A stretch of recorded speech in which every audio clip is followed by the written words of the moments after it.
ჩვენ ვიმყოფებით ჰერჯოლის რაიონის სოფელ ზედა საზანოში.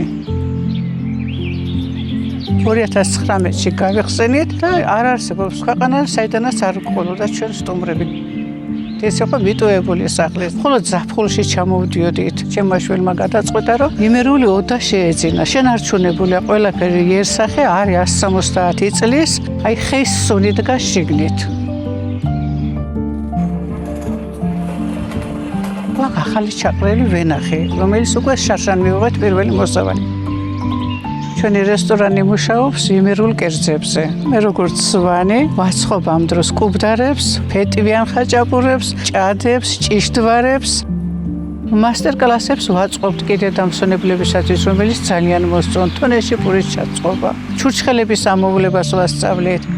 ყველაფერი აბსოლუტურად რაც სიამოვნებდა, რასაც თხოვლობენ, ყველაფრის მასტერკლასის ჩატარება შეგვიძლია.